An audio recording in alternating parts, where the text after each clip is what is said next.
Hi there, it's Ian from UKEartswork.info with a updated video regarding ETA, or Electronic Travel Authorisation into the UK. I only did one a couple of weeks ago, but there have been a couple of changes which I need to explain, and also a warning which has become apparent needs to be made about applying for such a thing, the ETA. Excuse me, I've got a bit of a frog in my throat this morning.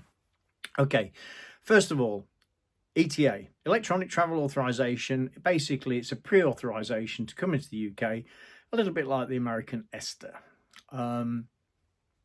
It's done online or via an app, either iOS or Android.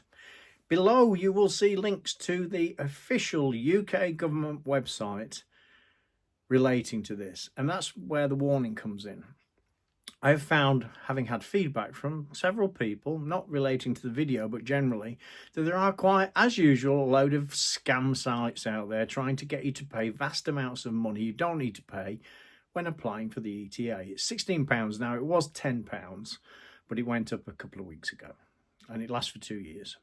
It's a little bit like people renewing their driving licenses sometimes in the UK, and you're directed, instead of going to the DVLC, which is the Driver Vehicle Licensing Authority, it goes to some third party who, instead of charging you £50, might charge you £100. It's that sort of thing. So please use the link below or Google UK government official site ETA.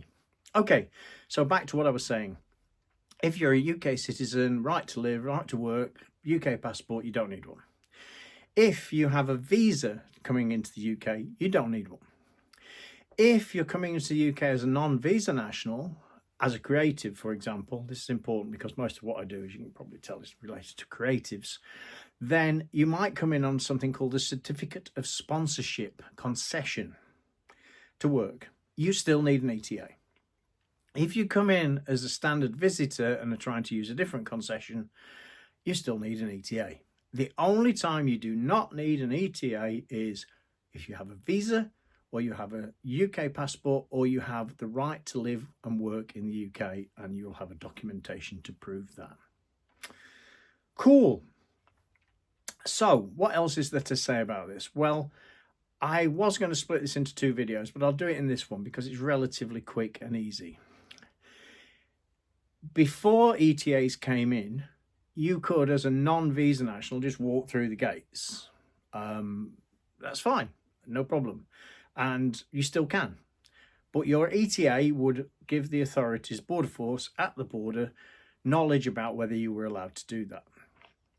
I didn't have that before. Now, as part of the application process, which is very simple, very quick, very easy, there is a tick box on that process which states, have you any criminal convictions? Now, of course, it wasn't caught before because people weren't checking for non-visa nationals. For visa nationals, there have always been questions about criminal convictions, etc. So we are finding that there are some people being refused ETAs because they've had past criminal convictions. This is not a change as such. It's just that they're imposing checks that were not there before and that are now picking that up. And under UK, UK immigration law, there are rules relating to criminality. I'm not going to go into details. I am not licensed. I am not able to give immigration advice at all. I'm just giving technical advice about this particular subject. Technical, not immigration advice. The other thing that you should be aware of is that if you've been refused entry to the UK before, or you've been refused entry and deported, and you're a non-visa national, say you've come in and genuinely accidentally, I know this has happened to at least one person a few years ago, tried to come in and didn't have the proper documentation to work as a creative worker, that person was refused entry and was sent back home. That person recently has had his ETA refused because in the past there has been a refusal of entry. Now, in that situation, the only way you can do that, you can then come into the UK, is by applying for a visa, even if you're a non-visa national. So be aware of that, please. There are some issues around the new ETA, and that is one of them. I don't want to get into too much detail about this, but that is where we are at the moment. There are no changes, no real changes. It's just that enforcement is now different to what it was before. So once again, last thing to say, links below to the official UK government website relating to ETA.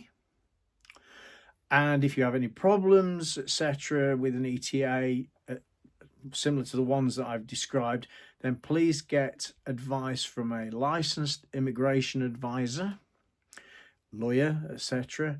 And this is for guidance only. It is not immigration advice. I have to say that to be legal and to be accurate about what I'm saying. It's purely technical, relating to the laws around this particular process and some of the things that are happening as a result of this process coming online. There you go. Stay safe, stay well, stay happy, and have a good summer. Since it's the end of April now, nearly spring, I hope that's a reasonable thing to say. Take care. Bye for now.